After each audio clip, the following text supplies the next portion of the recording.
Prophetic Lifestyles with Bernard Bolton, where we are making the prophetic practical, bringing the prophetic into everyday life, and creating the future by the choices that we make today.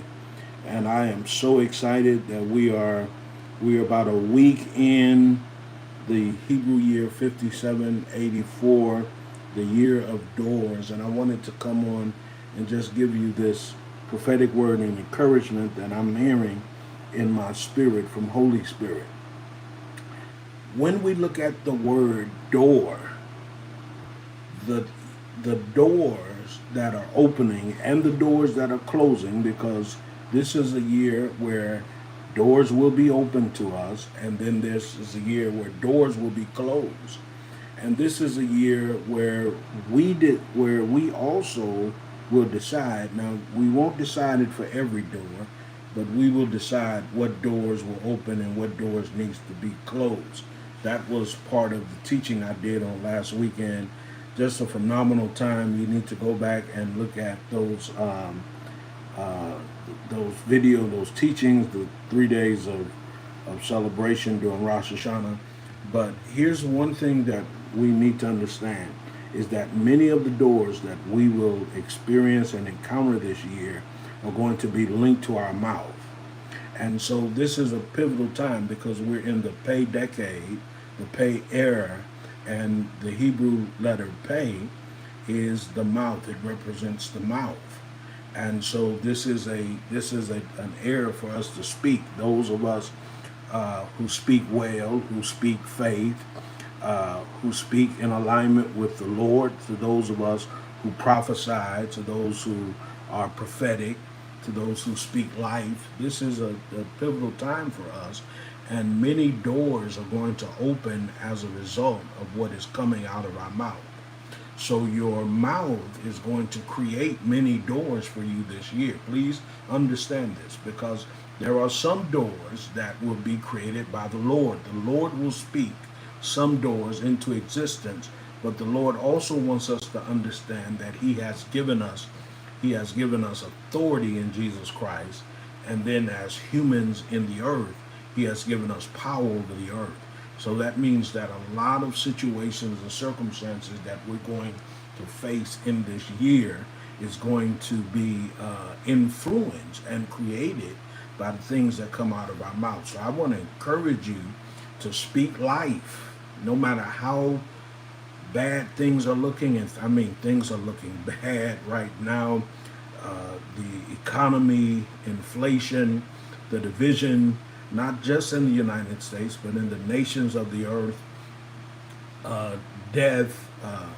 They said that there's an increase of COVID. And so things are looking pretty dark right now. But there is life in your mouth.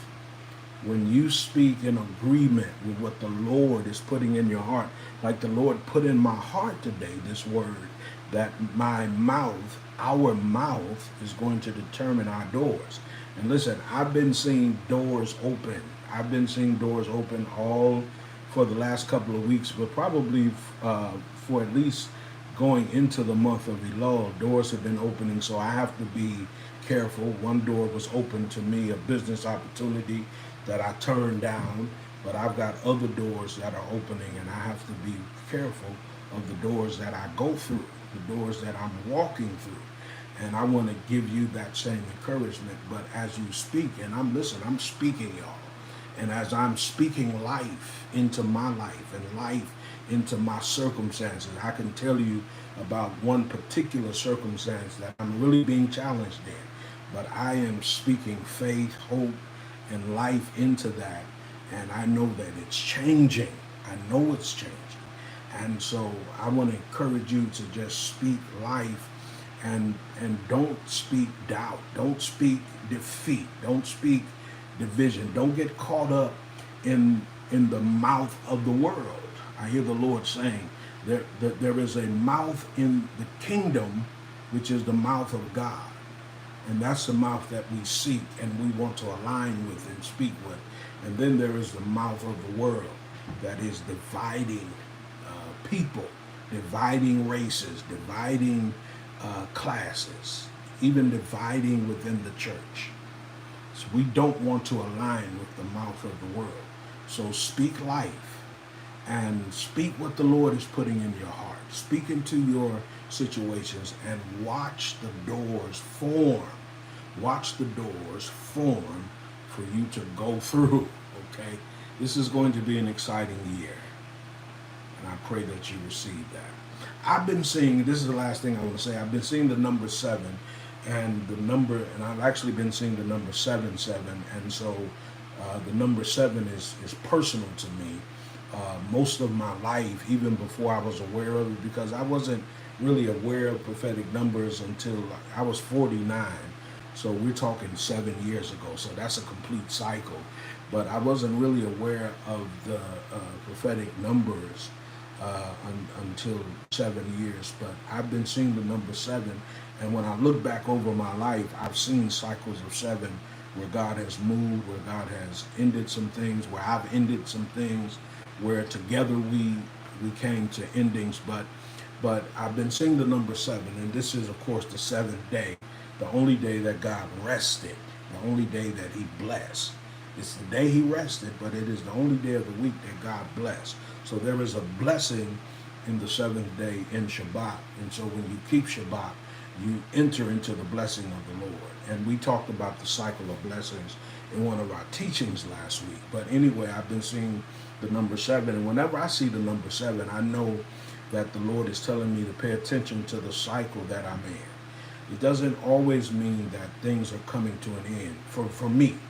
Now, we all, because prophetic numbers are subjective, we all have to discern and learn what is the Lord saying through that number. But when I see the number 7, sometimes it means things are ending, but then sometimes the Lord is just saying, watch the cycle, watch the season that you're in. And so I'm watching the season that I'm in, incredible season, but I'm also coming out of a hard season, because 2023 was a hard year for me. And the Lord told me at the beginning of this year, even though I observed the Hebrew year, we still live in the Gregorian year. So at the beginning of 2023, the Lord said it was going to be a hard year, and it was. I went through a lot of changes, a lot of warfare, financial situations arose that was beyond my control. But the Lord also told me, when he says it's going to be a hard year, he says, if you endure as a good soldier, okay, he says, if you endure as a good soldier, you'll get through it. And so I endured. No matter what I faced, no matter what I went through, I endured as a good soldier. I recognized that I was in a hard place. I was dealing with hard things, hard people, but the word endurance is what kept me. It kept me focused. And so now I'm coming out of that hard year. I'm already beginning to see. I got, matter of fact, a prophet walked up to me, and this rarely happens to me, but I was at a restaurant eating the Sunday, the last day of Rosh Hashanah, and I was eating dinner, and this prophet just walked up to me and prophesied. And it was it was a word that revealed what the Lord was doing, but it also revealed what he was going to continue to do. And so I was greatly encouraged by that word. I really want to go visit her ministry, but they probably will not be able to visit it, but just greatly encouraged. So I want to encourage you today. And if you're seeing the number 7, for me, the number 7 is a number of cycles. So again, cycles, seasons, it can mean endings, but it can also mean to watch the season that you're in. And so I'm watching the season, and I am incredibly excited about this year, 5784. So God bless you. Thank you for watching. Please support this channel by subscribing, liking the video, and sharing it with others. Shalom. Shabbat shalom, because it is Shabbat. Shalom, everybody.